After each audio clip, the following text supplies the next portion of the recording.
Hello, everyone. Welcome back to GNS episode 18. I think it might be. I uploaded it like the other day. I uploaded the last one the other day, so I should probably know.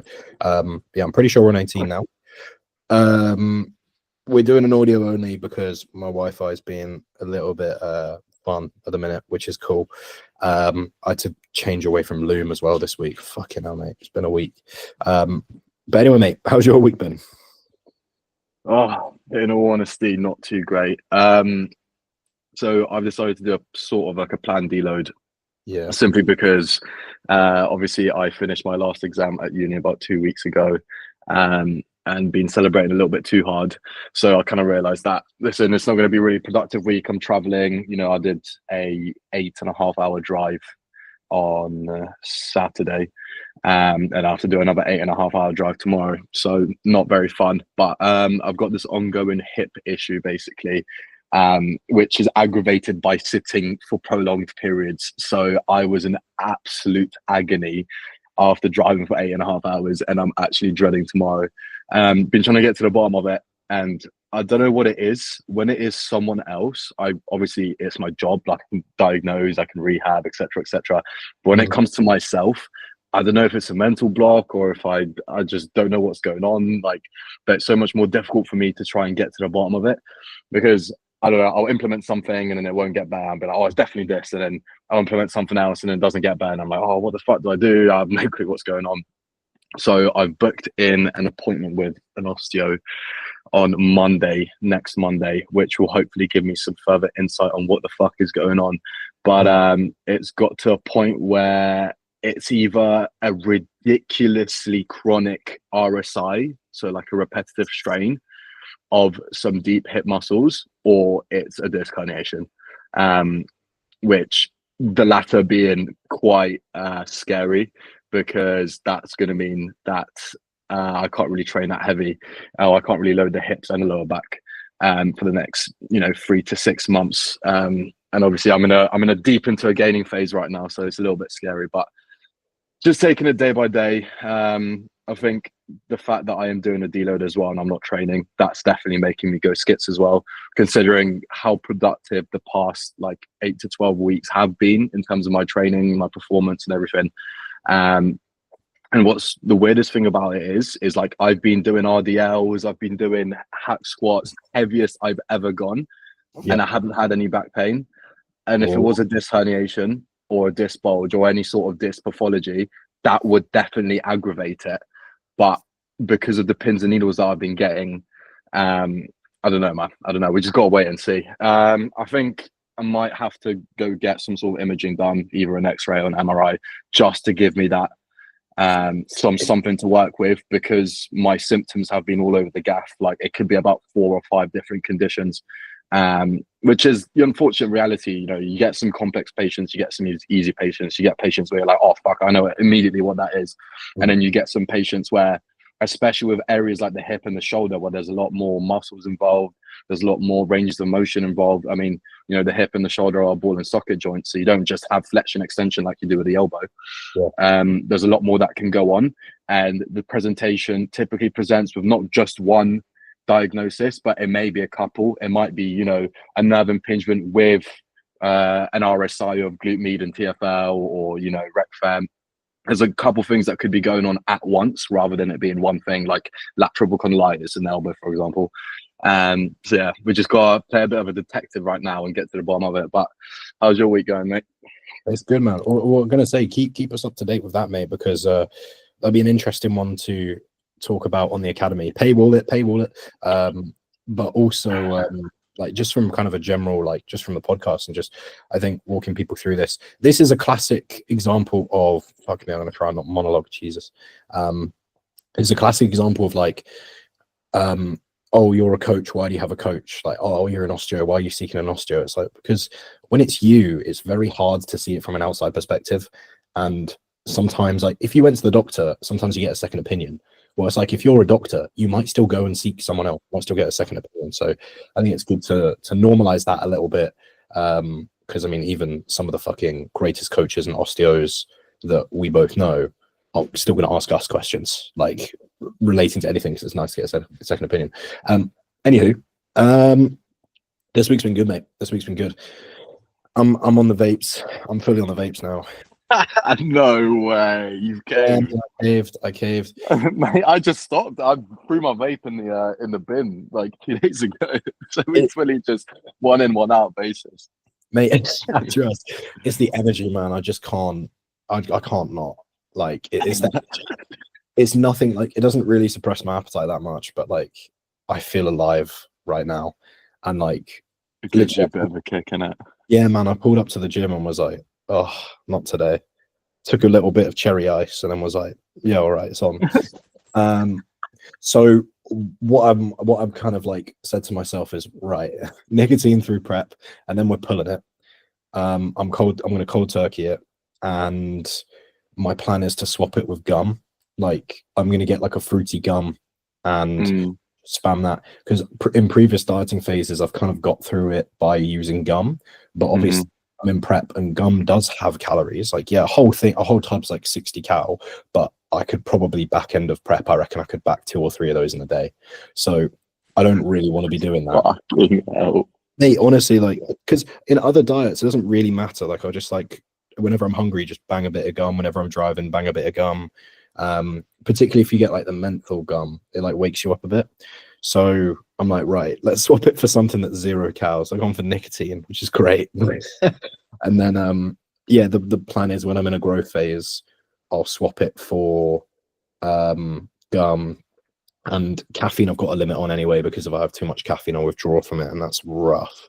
So yeah, that's kind of where things are at, but I feel up, which is kind of nice. It's nice to just like get like leaner and leaner and just feel fine the whole time. Obviously I know that there's only so much I can do, but like it's great, man. I went to like the pub with mates, and obviously like they were all drinking, and normally I hate going to the pub if I'm dieting, because it's like I can't really drink much. I have to hope they've got diet lemonade. If it's too late, I can't have Pepsi Max. If they're eating food, which they normally are, like I'm kind of there with my Tupperware, or I'm fucking starving. And I was just chuffing on my vape. I was like, this is sick. I feel engaged. I feel awake. Great. Went home, slept great. I was like, cool. Sounds like I'm pushing this. Anyone listening at home, maybe don't start a nicotine addiction. But yeah, man, I'm a nicotine hyper responder. What can I say? Yeah, I'm gonna probably utilize snus the most when I don't know. I feel like snus is probably the best way for me to get my nicotine in, because when I vape, I snore like a motherfucker. That's probably the biggest thing that pisses me about vaping. Obviously, the side effects in terms of health as well.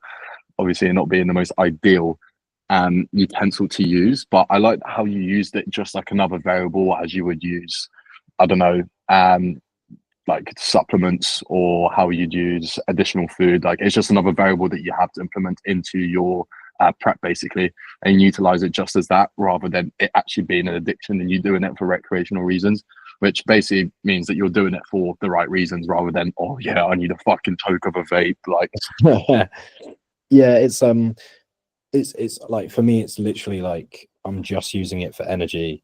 So if it's like I tend to just leave it in my car. I don't really like vape in my house. I want my house to reek, or get like fucking, if I vape indoors, like gives me a headache. It fucking jars me. But like I'll do it in my car and I'll like take it to the gym and I'll just be like, right, am I tired? Yes. Do I need to not be tired? No. All right, can't firm it. Like it's more just a tool, but I kind of view it the same way I view every like drug, is like it has downsides, it has applications. Just use it when it makes sense. Like if I feel mint, I'm not going to use it. Like, you know, if I'm like, oh, I need to taste something, I'll just have some squash or some water. It's not that deep. But if I'm like, oh, I'm fucked and I need to not be, then I'll have it. But if I confirm like being tired, then it's not that bad. Do you know what I mean? Like if it's 8 a.m., I don't need to be waking myself up. But like if I'm at the gym and I'm tired and I've just had 2 monsters, then I'm gonna take. What has been your biggest challenge so far in prep then?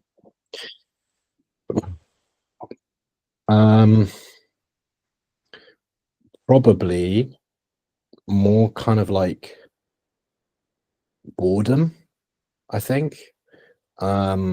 because I'm fairly sensible. Like I'm not really a prep purchase guy. I'm not really a like, I don't know. I'm like, once I've done my cardio and I've done my steps and I've like finished working for the day, I kind of don't have the energy to like want to do something, but I want to do something. Like I Mm. don't want to go out and see people because that's a bit long. I don't want to like sit and watch TV. I'm kind of just like waiting for the day to end a bit. Hmm. And like I don't like I'm like, okay, my work's done. Like I don't want to play games, I don't want to watch TV, I don't want to do anything. So I'm just kind of like, I just get a bit bored and I'll be like waiting for my next meal, not because I'm hungry, but just because it's like something to do. Hmm. So I think part of that is obviously like being newly single as well, is like I'm trying to figure out what the fuck to do with my time. Like there's no one to occupy me.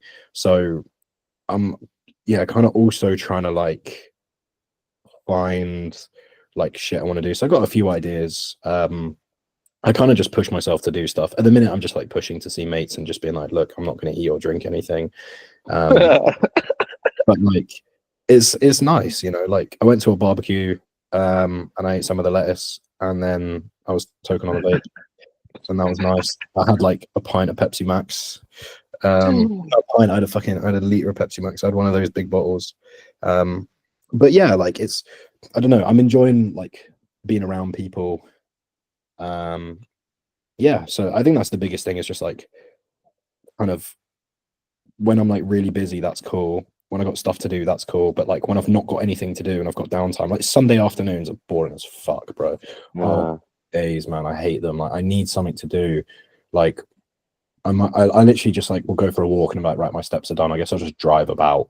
Like I literally, mate, I drove about. I found some random like thing overlooking a field. I just sat there and just like went through TikTok and I was like, this is different to being in my bed, so I'll do it.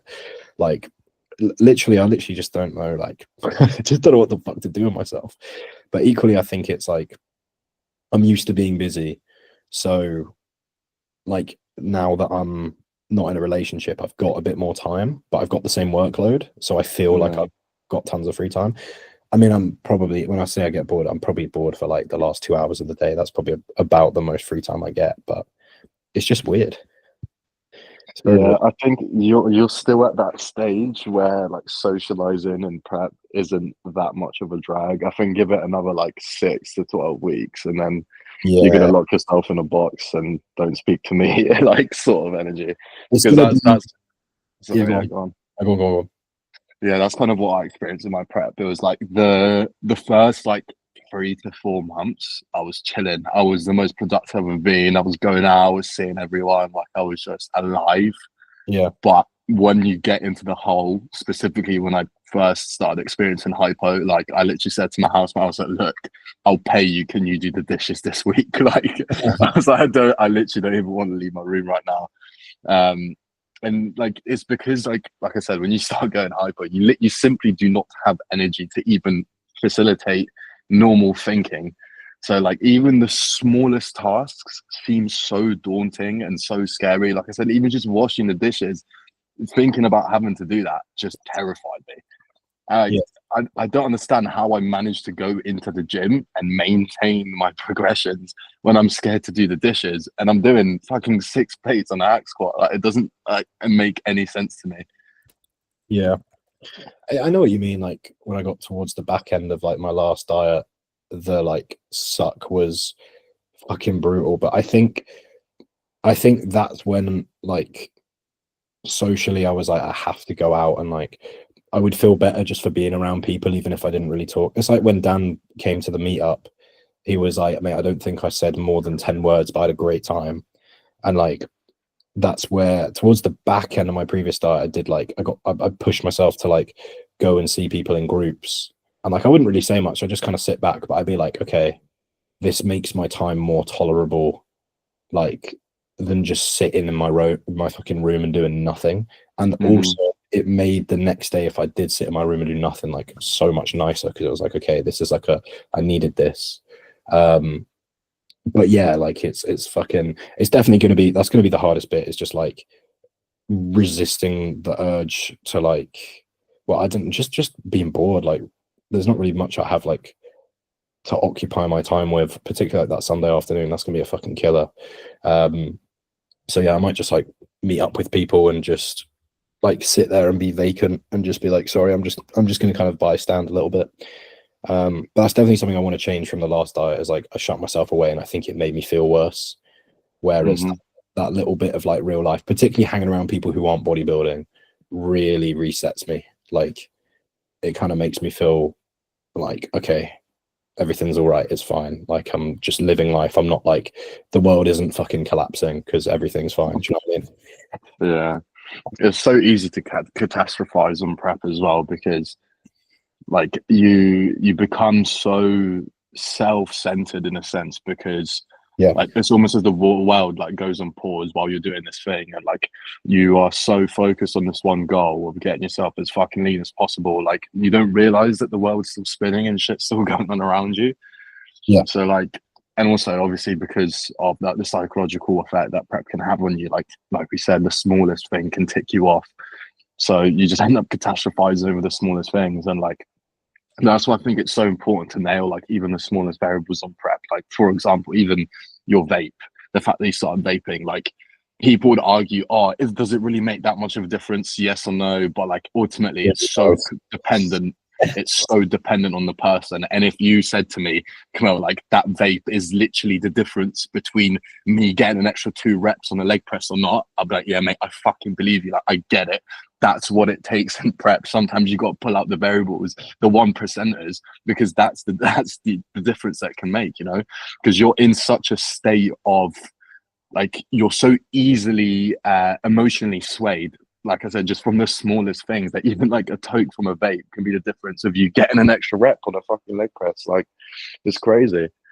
Yeah, man, definitely. Like I think prep is the key thing that I'm kind of like keeping at the forefront of this prep is like not turning it into victim mentality, which I've kind of done before and like it's easy to do.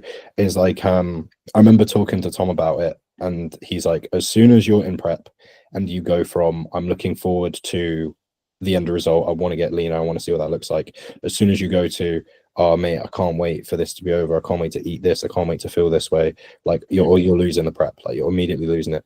When you start a prep and you start a diet, it's where you're most productive and you're like, I want to get lean, I want to fucking do it. Like you embrace it, you're like, oh man, so much cardio, food's way dropped, like mate, this is gonna be sick. But when you walk towards the back end, you almost dread those things, and that's not the way it should be. Like you should still view them, it's like AJ Morris says, you got to view them as opportunities, not tasks. Like this is the opportunity for you to get leaner. Okay, you're fucked and you're fucked and you've still got 2 hours of cardio. Great, you're gonna get fucking peeled, mate. Like you're really hungry and you're gonna eat barely anything today. Brilliant, mate. You're gonna get really fucking lean. And I think that for me is like staying on top of that and making sure that I don't turn it into like a victim mentality is going to be important. Like still seeing my mates, still like forcing myself to like spend time to myself and still keep up with like my own hobbies and stuff, and just, you know, making sure that I'm ticking those boxes and still being present for everyone. And like just because I'm tired and I'm hungry doesn't mean that I need to completely shut myself off. And I think that, you know, just trying to thrive in it rather than, you know, fucking suffering it basically. Yeah, something that me and one of my clients recently talked about regarding a potential prep, because he's just gotten started doing a cut at the moment, and he raised like some concerns of basically him doing things outside of bodybuilding. Like he wants to get into martial arts, he wants to continue to run regularly and stuff like that. And he raised the concern of obviously going into prep, he's going to have to be laser focused. And to his understanding, he wouldn't be allowed to do those things. And I said, wait, hold on. That's not what prep is. Prep isn't exclusively for bodybuilding. A prep is just a word for you getting really fucking lean. Yeah, it's not exclusive. You're not prepping for a bodybuilding show. You could prep for anything. The whole point of a prep is to get lean, right? And every single prep for every single individual is going to be different. Within every single specific prep in my lifetime, however many preps I do, every single prep is going to be different. There are going to be different variables that we need to control. There are going to be, you know, different things that we need to look after and manage in order to facilitate progress and make sure that we're on track. And I said to him, I was like, if you have to cut these things out, then that's not going to be a successful prep. You should never ever have to cut anything out. You can just have to work around it. Same thing with people who are more food orientated, right? Or do I need to cut this food out? You don't need to do anything. It's your choice to prep. We can work around it, but there are certain baselines, like I said, tick boxes that we need to make sure that you're doing. Apart from that, do whatever the fuck you want. You could theoretically prep and go traveling, for example. Theoretically, yes, it would be really fucking hard to pull off, but you could still do it. Like I said, if you tick the boxes, the variables that we need to make sure are ticked in order to make sure that we're reaching our goals. And whatever you do in your free time apart from that is up to you. I could not give less of a fuck, And like explaining that to him made the whole process so much less daunting. Because then instead of viewing it as like, oh yeah, I'm doing this thing and this is the only thing that I can do for the next 4 months, it's like, no, I'm gonna go do a prep. Obviously, I'm still going to have a life outside of prep. Yeah, okay, I'm going to have to dedicate a bit more time day to day, maybe to get in a bit of extra steps, maybe to do some cardio, maybe to make sure that my meal prep is on point so I don't fucking binge and have really weird cravings. Yeah, cool. So you're dedicating, an extra 2-3 hours a day extra to get into this goal. But what you do apart from that is completely up to you, Yeah, man, absolutely.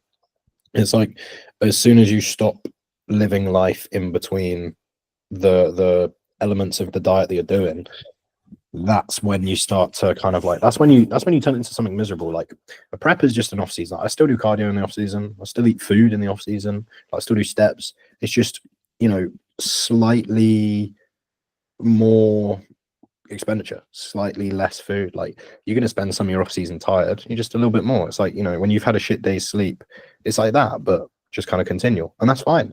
But like I think as well, reminding yourself that like you're choosing to do it, like you're literally choosing to subject yourself to how you feel and how you are, and so making that other people's problems is kind of selfish. And like obviously it's easier said than done, but I think because we all get like as bodybuilders, we get very committed to what we're doing, and like yeah, we don't want to give it up, but we're still gonna struggle a little bit and suffer, and because of that we tend to make it other people's problems. But it's like a prep is only really as hard as you make it. Like I think the days of people talking about preps as really difficult has changed. Like if you listen to a lot of bodybuilders recently and they're like, how's prep? They're like, yeah, sound mate's fine. Like I remember Reese talking about his prep, where he'd be like, can people stop asking me how my prep is? He was like 4 weeks out. People would come up to him and be like, how's prep? And he'd be like, yeah, all right. And they'd be like, aren't you hungry? And he'd be like, yeah, I'm hungry. And they'd be like, aren't you tired? He'd be like, yeah, I'm tired. And they're like, oh, so how come it's going so well? He's like, well, I knew I was going to get hungry and tired, and I am. So I don't really know what to tell you, mate. Like, yeah, it's fine. Like, I wasn't expecting to feel mint. I don't feel mint, so that's mint. Like, that's fine. I think it's kind of the same thing here with like, I'm probably at a condition where the last time I was here I felt shit, and this time I feel great, and it's because I want to get leaner, and I'm just chilling. Like I'm just eating my food. I don't really think about the fact that it's just chicken and veg, like, and a little bit of core, and like I've got steps to hit, but I don't really think about the fact that I have to go out my way to hit them, and I don't think about the fact that my cardio is slightly longer. Like it just is. But yeah, I think that's the thing. Like the key to a good prep really is just wanting to do it, staying involved, and just treat it like an off season. Like I would normally go in an off season, so that's not going to change here. Like if you're in a difficult phase, like if bodybuilding's hard, go and get some time off from bodybuilding. Like I can sit on my ass or I can sit in a pub chair. That's a difference for bodybuilding. Like I can always go out for an hour and then just come back and be like, right, that was an hour well spent, like, even if it's an hour. So yeah, man, I think that's really the key to success, is just avoiding that like victim mentality that people tend to kind of put themselves into, of like, that's why I started off with this not being a prep, is because people treat you so differently. Like, oh, he's in prep. It's like, no, man, it's just a diet. I've dieted many times before.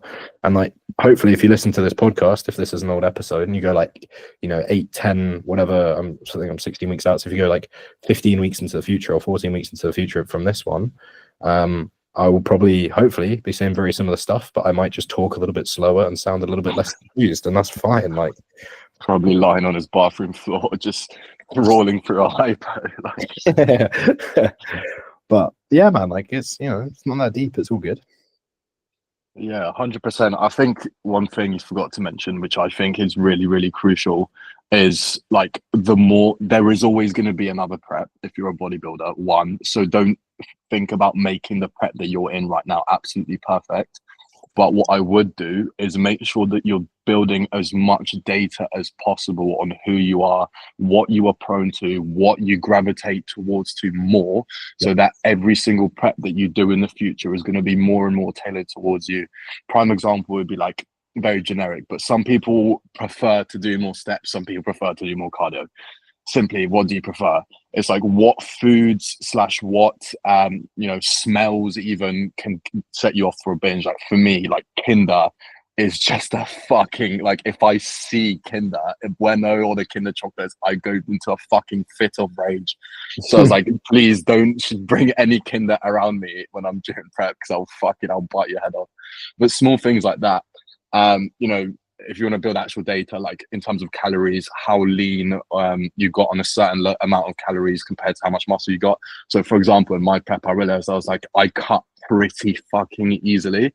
I could have definitely cut on slightly higher calories to get to where I wanted to, which, these are small factors in the grand scheme of things. But when you actually apply them, I know my next prep is going to be so much more successful, because one, I know what to expect because I've done a prep before, but two, I know what variables to look out for, what to manage, what I gravitate towards to more. So the next prep is going to be more tailored towards me. But like I said, don't fall into the mentality of like, oh, this is the one and only prep, because again, that's what I did, and that's what stressed me out so much, was like the idea of like, this is the only prep that I'm ever going to do ever, and I need to make sure it's absolutely fucking perfect. Even if you've got a decade of experience in bodybuilding and you've prepped countless of times, you will still make mistakes. You are a human being. You're pushing your body to the limit of starvation just to see some striations in your glutes. You will inevitably make mistakes. So I understand that that's part of the process. But like I said, build the data, make sure you know what to look out for in the future, so that you just have more successful preps as you get further on into your career. And then you can get leaner and leaner and leaner. Yep. And feel better at leaner body fat percentages. Yeah, mate, absolutely. Like, I think to prep, you kind of have to like practice, and that's what I think. Ultimately, prep is just really a bit of like self mastery and just managing expectations and just managing yourself, and like knowing how to act when you're tired and when you're beaten up. And yeah, I mean, ultimately, like, you can see it, like if you watch a lot of people prep, a lot of bodybuilders, like they don't actually complain. They just kind of like, yeah, mate, it's fine, like it's whatever. Like you talk to a lot of modern day bodybuilders in the gym about how do you feel, mate? They're like, yeah, it's all right. Like you can hear they talk a little slowly, and like they're a little bit tired, but it just is what it is. And I think that's the thing, is like it's just easy to catastrophize. I'm going in circles already. Okay, now prep brain. Yeah, man, the fucking nicotine's wearing off clearly, brother. Clearly. What do you think, like, from like a relationship perspective? Yeah. What do you think is needed from your other half in order to facilitate you being a bodybuilder? Like specifically, what do they need to come to terms with, what they need to understand, and what would you need from them in order to help you, get in shape and make sure you have a successful career? I think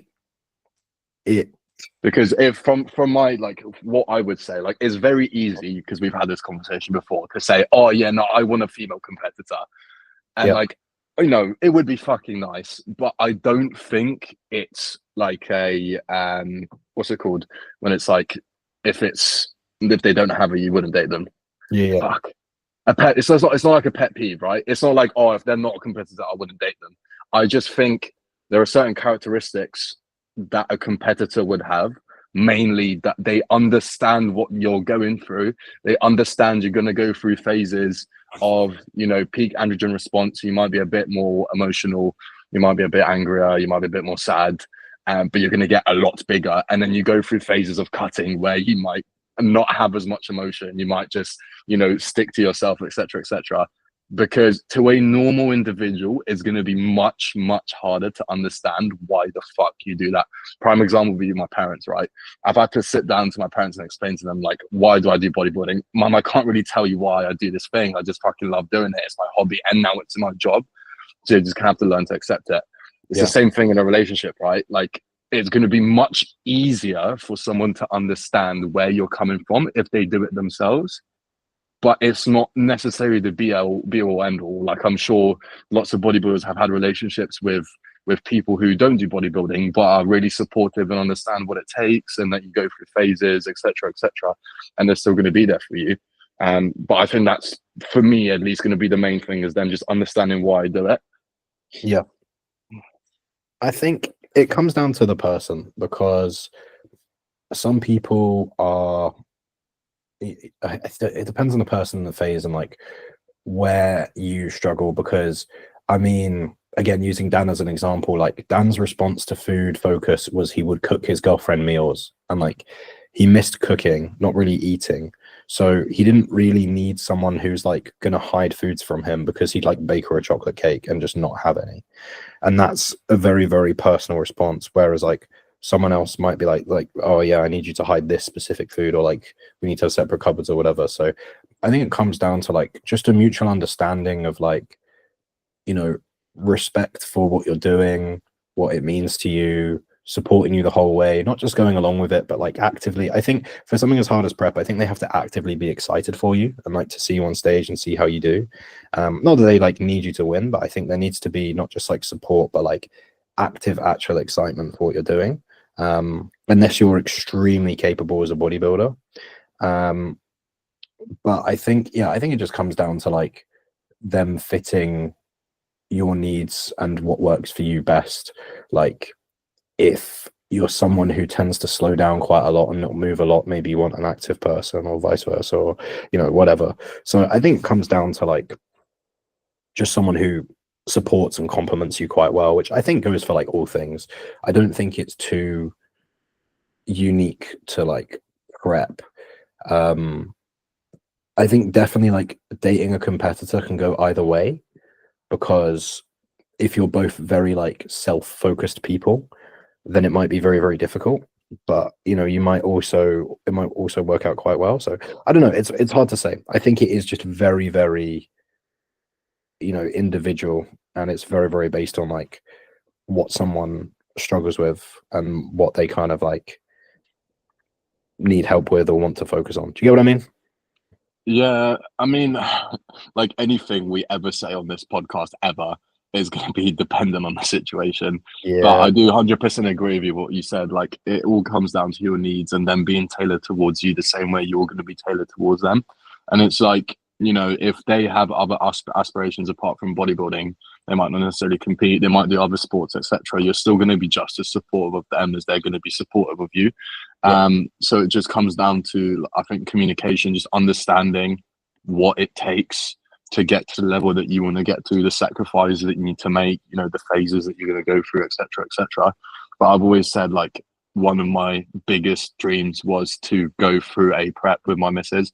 As cruel as that sounds, and like you said, like it could really go both ways, and like you could just end up breaking up or clawing at each other's necks because someone binged and the other one fucking couldn't, or something, something stupid like that. But like, you know, I think sharing that experience with someone that you genuinely care about would mean so much to me, because I know like prepping like pushes you to literally this psychological limit. Like, I know how much I developed as a person post prep, and like reflecting on, you know, like how things went, and you know how I changed physically but also emotionally as well.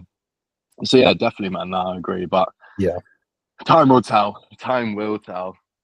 I think it's just so individual, you know, because like some people, it depends, like it kind of depends what you suck at.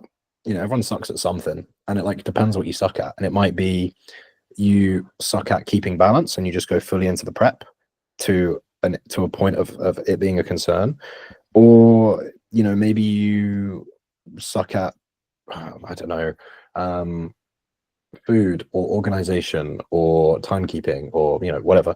I think it's so person dependent, really. And I think, you know, it comes down to anything of for something like prep, I think they just need to genuinely care about that goal for you. I think that's what it comes down to. Not just kind of like tolerating it, but like, you know, genuinely really being like enthusiastic, because prep is fairly all encompassing. So I think they have to be like very willing to be along that journey. But again, it just depends on a person. Like you see plenty of bodybuilders who don't have bodybuilding girlfriends. But then you also see the opposite. So it's difficult to say for certain. But I think it's like, you know, people view bodybuilding and prep as like this very unique thing in a relationship. And I think it just kind of, I think it just exposes the flaws of a relationship, because like you're not going to feel amazing all the time just as a person. So if you go through a period of you not feeling great, and that then kind of puts strain on your relationship, then it's like, okay, then you kind of have to question a relationship in the first place, if that makes sense. Yeah, 100%. Like one of the main reasons why I asked that question is because, you know, obviously I've dated girls in the past, and like the whole bodybuilding thing has definitely raised some sort of concern. I mean, like with my previous relationship, sort of towards the end, like last 2 months before it ended, it got to a point where she was kind of getting upset that I would go to the gym. And like I always said, if I ever got in a relationship with a girl and she would get upset about me going to the gym, I'd cut it off immediately. Yeah. And like it was such a weird phase of my life, because obviously I really liked her at the time. And I was really contemplating, and I was like, I literally, because I remember one time I did cave in and I didn't go to the gym. I had a line with her. It was like a Saturday, and my gym shuts at 3 on a Saturday. And I didn't go to the gym. I didn't train. I remember just lying there, and it was the most disgusting post nut. Not that I had the post nut, but it was like a psychological post nut in the sense that I was like, oh, I've just basically put my goals aside just to spend an extra like 2 hours in bed with a girl that I think that I like, but I'm not 100% sure. And like that definitely, like you said, outlined the flaws in the relationship. I was like then questioning, do I really like this girl? Is she good for me from a bodybuilding perspective? Like, is she actually supportive of what I want to do? And most importantly, is she going to hold me back? And when I asked myself that question, I was like, yeah, there's no doubts in my brain. Like, I have to break up with her. And like, because of that whole situation, it definitely is something daunting to me that like I have to maneuver my whole bodybuilding, you know, persona through a relationship, and how I actually handle that. Which then brings me back to the point of like, oh, this is why I want someone who bodybuilds, or you know, who at least goes to the gym. Because this girl that I went out with, she didn't go to the gym at all before she met me. So she really didn't understand, oh, why do you want an inch extra on your arms? You already have big arms. I'm like, yeah, but they could be bigger. Like, you know what I mean? And like, yeah, explaining that to someone who doesn't go to the gym just simply does not get it. Yep. Yeah, exactly, man. I think it comes down to anything, really. I don't think the gym or bodybuilding is that different to anything. Everyone has key things that are a part of their life, and key things that they care about, and hobbies. So as soon as, you know, you're in a place of like a relationship where your passions don't align, or they just hate your passions, then it's like, it's not going to work. You know, like if you're a coach or an osteo and they hate it, then it's not going to work. But if you're working finance and they're like, I hate that you work in finance, it's not going to work out. You know, I think it's like anything. It's very easy to view what we do as like very unique and very like original circumstances of like, I think because it comes from more of a niche, it's like, oh, bodybuilding, that's a niche, that's weird, so therefore I'm making it harder for myself to date because it's a niche and it's weird. And it's like, well, I guarantee like professional athletes and like, you know, tennis and like the Olympics have like very similar issues, or people like up and coming who are aiming for that. You know, I'm sure there's plenty of people out there who are like, I want to be a professional tennis player, and it just kills relationships for them. And so, you know, maybe they're thinking like, fuck, I'm gonna need to date someone who's into tennis, you know, and we're thinking the same thing about bodybuilding. You know, it's one of those things where like, or even fucking chess. Like if someone's really into chess and they're like, the girlfriend's like, mate, you spend all the fucking time at chess club, and you're like, fuck, I'm gonna have to date chess. Like, I'm sure that shit exists, you know. Like, you know, that there's always going to be, to some extent, if you don't quite harmonize with someone, like a kind of level of like pointlessness. I think that's kind of the point where I've reached of like, I'm just gonna kind of do my own thing and like just see what happens, and I don't want to bend what I want to do to someone else.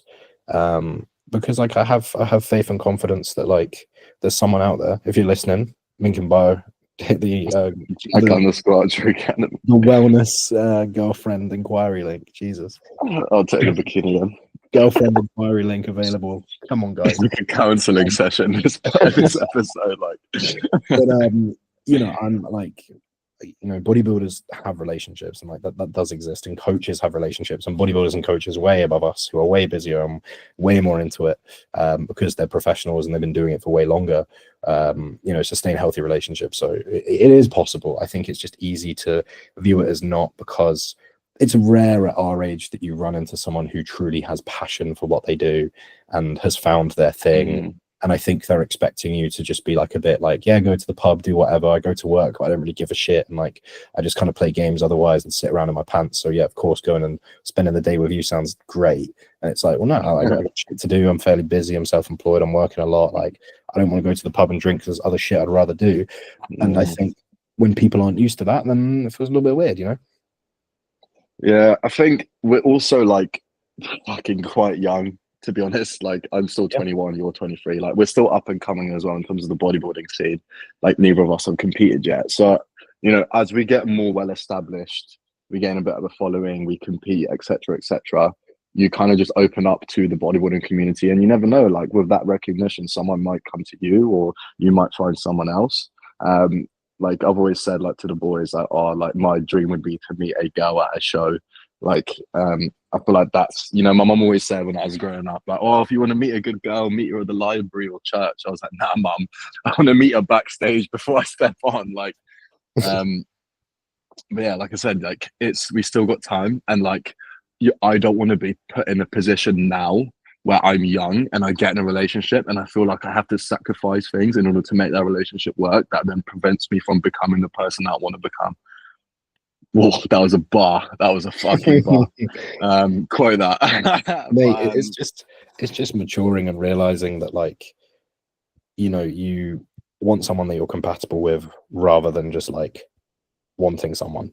You know, I think that's kind of what it comes down to. When you're very young, you just kind of want to be with anyone, and you go through kind of once you've kind of done that, then you find, you know, a point where you're like, okay, I like want something that is like fit for me, rather than kind of constantly like being with people that are just kind of bouncing around, you know. Yeah, exactly. I'm kind of coming up to that phase now. Like, to be fair, I was already there, but obviously with me injecting a cc of the male sex hormone a week definitely had some sort of effect on my like sexual life, etc. But now I've kind of calibrated that. I'm kind of getting to a point where, you know, I want to move back in with my parents in a city that's 7.5 hours drive away where I was before. I'm going to have no friends here. I'm seeing it as an opportunity to just, you know, focus on myself, don't really think about girls, don't really think about anything, just focus on growing the business, focus on growing as a bodybuilder. And you know, you can always come back to it at a future time. And like, to most people, like, I've had this conversation with, you know, my close friends, and they're like, oh, are you not scared? And I said, no, like, I've been waiting 4 years for this, like, in terms of like finishing my uni degree. Like, I've been looking forward to being by myself and working on whatever the fuck I want to work on. I'm very much a person who is easily, I wouldn't say like led astray, but like, if I'm in an environment where, you know, people are going out, going to the pub, I'm at uni, like, for a prime example, now that I finished, yeah, I should have gone out, you know, once or twice to celebrate, but I've been on fucking like 2 week fucking holiday basically, where I've been going to the pub a couple of times a week. Like, that's not like me. And people are using the fact like, oh, you finished, you have no responsibilities. I'm like, do I not? Like, you know, I'm still a coach. I'm still fucking, you know, working towards this bodybuilding thing. Like, I do have responsibilities. I just don't have uni. Like I said, I'm coming up to that point now where I, like, you know, move back with my parents. I can chill the fuck out, just lock in, focus on what I want to focus on, rather than having the distractions or like the white noise of having people around me who are in different situations, you know, wanting to go out, wanting to have fun, etc. And you know, having that conversation with people, like, my idea of fun isn't necessarily what your idea of fun is, and that's okay. There's nothing wrong with that. but that sometimes means that we have to be led on separate paths, you know. And let me do my thing, let me lock myself in a box for the next 10 years and fucking get really wham, and you can do what you want to do. But exactly, man. More of the story of the podcast is, realistically, it does all link together. I'm right. I'm gonna try and pull this out of my ass a little bit. Do what you want to do in life, and whatever you do in life, make sure it's actually what you want to do. Do it with someone that you actually want to do it with, and if there's no one you actually want to do it with, then make sure that you love every second of what you are doing, and then you're never going to feel like you're in the wrong place. Bosh. Write that down. Write that down. I opened the tab to like get ready to end the recording. I had a panic there that I didn't record. I was like, fuck. We're all good. Okay, everyone. As always, thank you for listening. I've been Jack_Archer Academy. I've been Camille_Archer Academy. I was wondering if you were going to pick that up.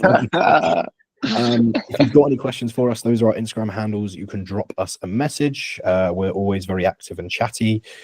So if there's anything you want to see us talk about or complain about or yap about, let us know. I'm going to start posting some more Q&As to get some more questions going for you guys, because everyone seems to enjoy that. If you want coaching or education around coaching, you can drop either one of us a message. If you're injured or want to learn about rehab specialization, drop Camilla a message. If you've got some interesting nutritional needs or any kind of health disorders or concerns, you can drop me a message. But we're both very clued up on both. So whoever you vibe with the best is the go-to man. And yeah, thank you for listening. Subscribe, like, follow us on Spotify. Any final words of wisdom, mate, to wrap up on? And do what you want to do in life. Don't settle. Bad.